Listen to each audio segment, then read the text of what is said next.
यूं तो पूरे देश में जन्माष्टमी का पर्व धूमधाम से मनाया जाता है और इसकी छटा अलग अलग रूपों में देखने को मिलती है। इसी क्रम में रामपुर की तहसील टाणा में भी जन्माष्टमी का पर्व कई दिनों तक धूमधाम से मनाया गया। इस शोभा यात्रा में दर्जन भर आकर्षक सुंदर झांकियां लोगों का मन मोह रही थी। इसके अलावा श्रद्धालु धार्मिक गीतों की धुनों पर थिरक रहे थे।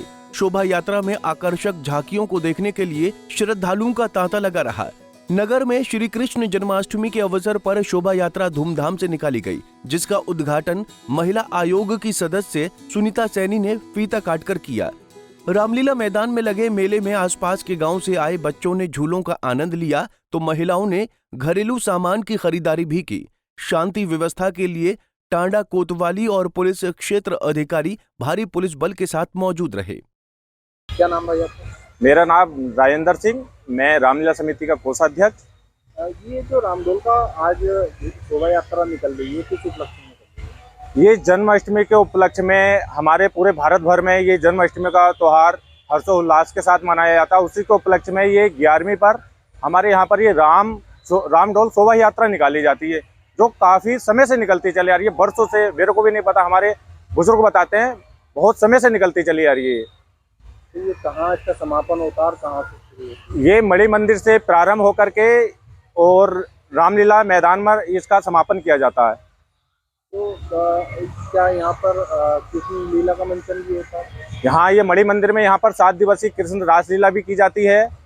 और जो रामडोल शोभा यात्रा में हमारे यहाँ पर जो झांकियाँ पूरे टांडा से आसपास के क्षेत्र से रहती हैं। तो ये क्या मेले का भी आयोजन होता है? हाँ, यहाँ 1 दिवसीय मेला भी लगता है रामलीला ग्राउंड में, जहाँ पर इसका रामडोल शोभा यात्रा का समापन किया जाता है। कहाँ कहाँ से झांकियाँ सम्मिलित होती हैं? यहाँ पर हमारे जैसे टांडा के मोहल्ले हैं, मोहल्ला धूलीवाला, मोहल्ला नवाबपुरा, मरघटी, टंडोला, टंडोली, मणि मंदिर और आसपास के जो गांव हैं जैसे खजुआ खेड़ा है, मुंडी मिलक है, मोहनपुरा, यहाँ सब आसपास के यहाँ पर झांकियाँ सम्मिलित होती हैं। तो ये कितनी पुरानी परंपरा चली आ रही है? ये बरसों पुरानी परंपरा बताते हैं हमारे घर वाले बुजुर्ग।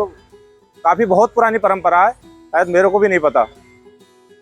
आपको बता दें कि यहाँ नगर के श्री सनातन धर्म सभा विश्वनाथ गढ़ी मंदिर में 7 दिवसीय श्री रासलीला मंचन का आयोजन किया गया। रासलीला मंचन के समापन के अंतिम दिन एक भव्य शोभा यात्रा का आयोजन किया गया। ये शोभा यात्रा श्री सनातन धर्म सभा विश्वनाथ गढ़ी मंदिर से शुरू होकर नगर के रामलीला मैदान तक गई, जहां हर वर्ष की भांति इस बार भी एक विशाल मेले का आयोजन किया गया।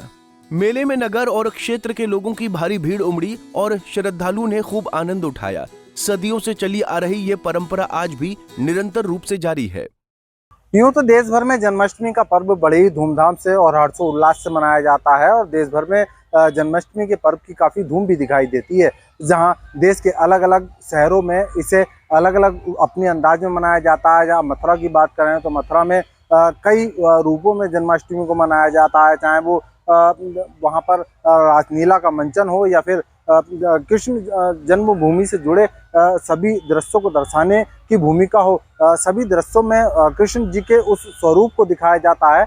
तो वहीं अगर बात करें जनपद रामपुर की, तो जनपद रामपुर की तहसील टांडा में भी बरसों से कृष्ण लीला का आयोजन यहाँ होता आया है। मेरे पीछे जो मंच बना है, इस मंच पर कृष्ण लीला का आयोजन 7 दिवसीय चल रहा है। तो वहीं टांडा नगर में आज रामडोल शोभा यात्रा का भी आयोजन किया गया है, जिसमें टांडा क्षेत्र के अलग अलग मोहल्लों से, अलग अलग ग्रामीण क्षेत्रों से झांकियां एकत्रित होती हैं और टांडा के श्री सनातन धर्म सभा विश्वनाथ मणि मंदिर से शुरू होकर यह रामलीला मैदान तक एकत्रित होती हैं, जहां पर एक बड़े मेले का आयोजन 1 दिवसीय किया जाता है और बड़ी मात्रा में क्षेत्र के लोग और ग्रामीण क्षेत्र के लोग इस शोभा यात्रा में पहुंचकर अपना महत्वपूर्ण योगदान निभाते हैं। लेकिन जिस तरीके से पुरानी परंपरा को लेकर आज भी हमारे देश में किस तरीके के रूप अलग अलग दिखाई देते हैं और किस तरीके से प्राचीन परंपराओं को आज भी जोड़ने का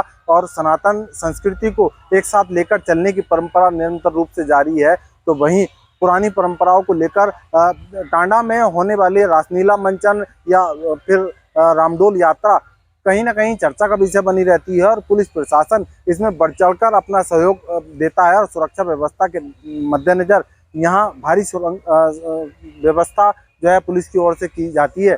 अब देखना यह है कि इस शोभा यात्रा की जो परंपरा है वो किस तरीके से आने वाले सालों में निभाती जाएगी और किस तरीके से इस सनातन संस्कृति की ये प्रथाएं देश में अपने अलग रूप दिखाती रहेंगी। कैमरामैन राजू के साथ रविशंकर, पंजाब केसरी टीवी, रामपुर। हमसे जुड़े रहने के लिए हमारे YouTube चैनल को सब्सक्राइब करें और नई वीडियो की नोटिफिकेशन के लिए बेल आइकॉन को दबाएं।